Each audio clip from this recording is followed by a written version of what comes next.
Hi there, welcome to the Noah Presgrove case, documenting and archiving previous conversations of key individuals within the case.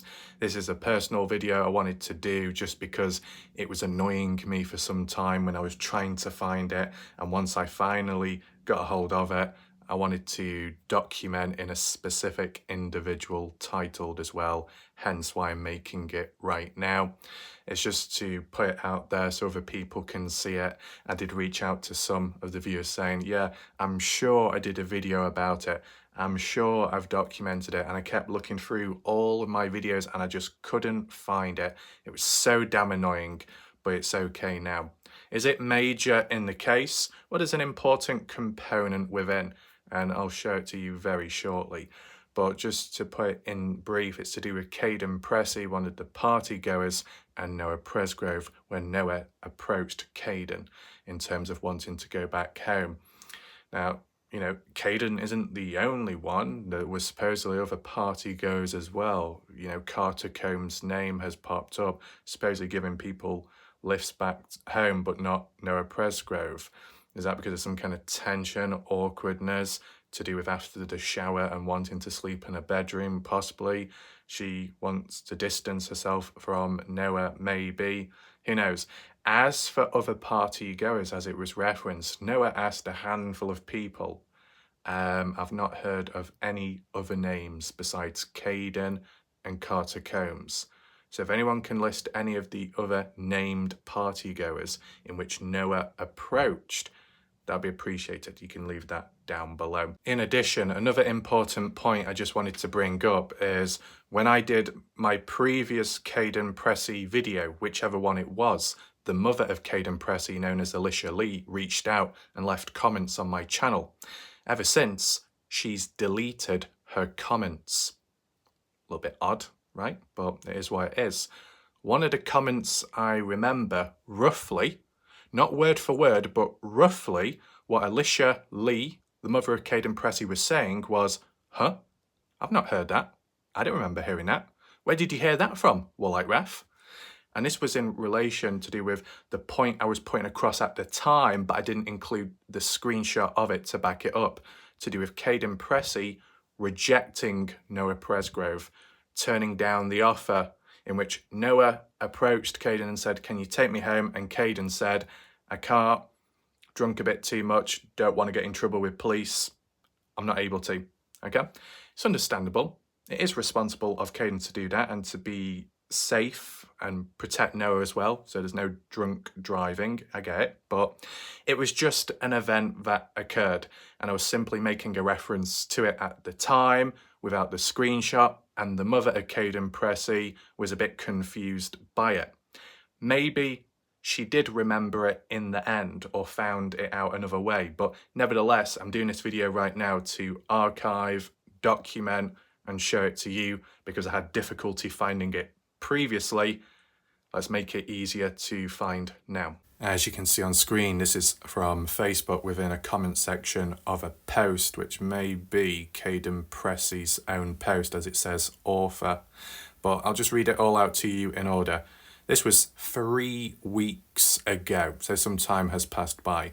Justin Roy says, what time did you see Noah Presgrove?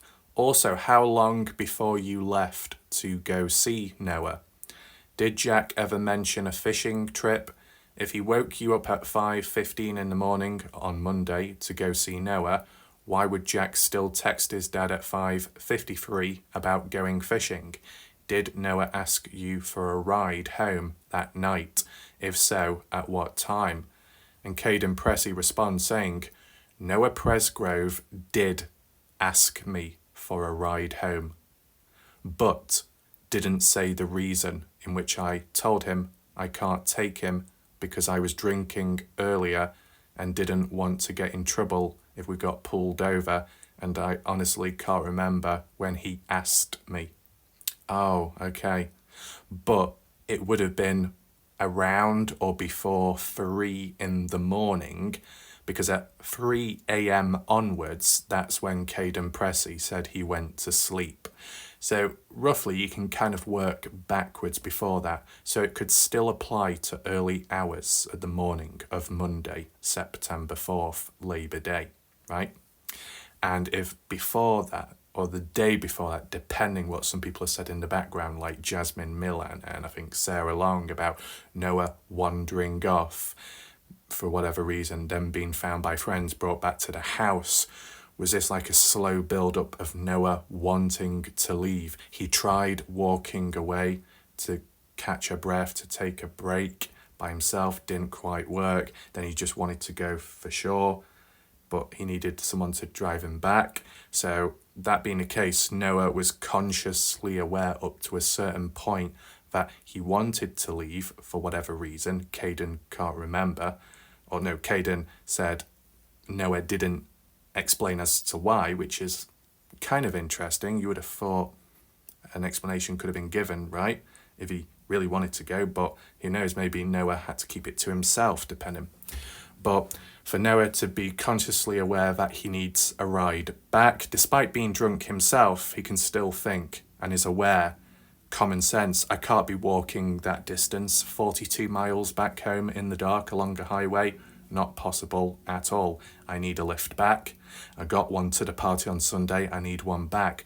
So, whilst it's just a simple thing, it just goes to show that Noah Presgrove was there with it in his mind. He wasn't completely out of it, wasn't completely vulnerable.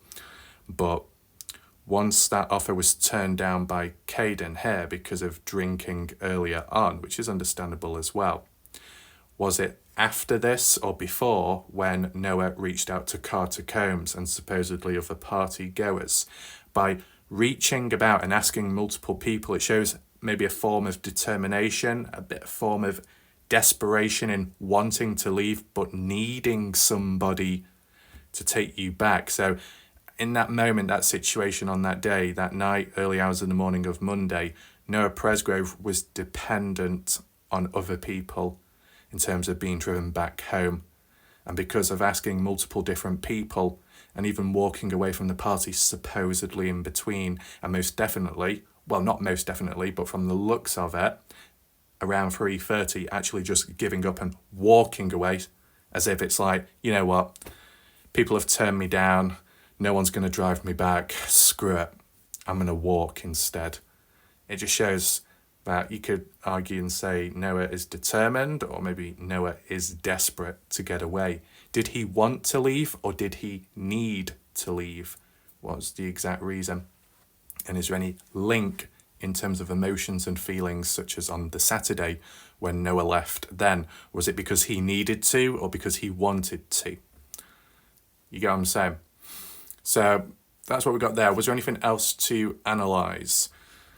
I mean, it is interesting, just to highlight once again how Kaden says, but Noah didn't say the reason in why he wanted a ride home or why he wanted to leave.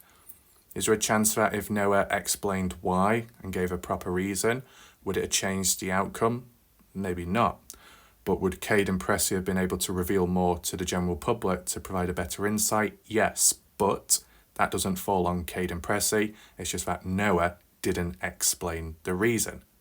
And it makes you think, why didn't Noah explain the reason as to why he wanted a lift back and why he wanted to leave?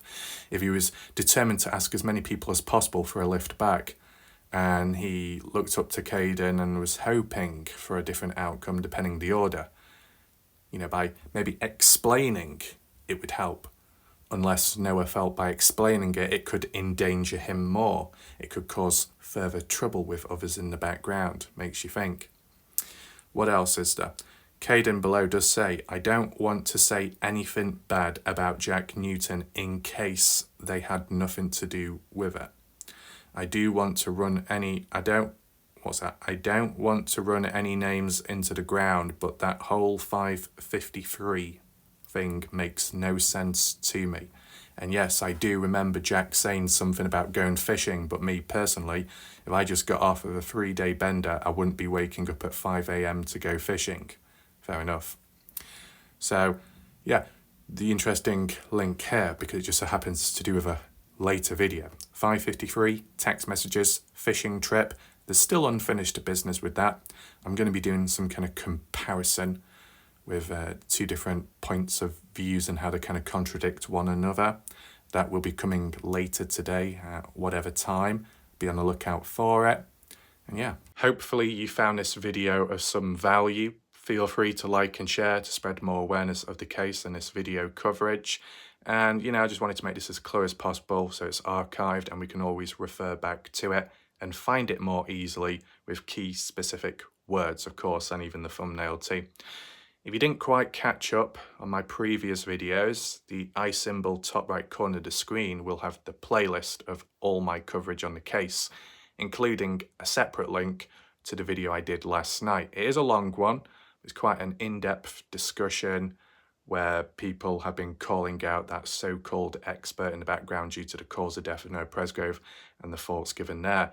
You want to catch up? Click on the I symbol. You want to leave some comments down below? Share your thoughts, reactions to this video? Feel free to do so underneath. You'll also find a pinned comment by me with some additional links if you want to support the channel. Of course, shout out to the people such as last night for supporting the channel, even if it's just commenting, sharing thoughts, keeping the chat going, keeping it active, and all the discussions down below. All those comments, they do help spread awareness of the video itself as YouTube acknowledges. So, thanks for watching. I'll see you later. Goodbye for now.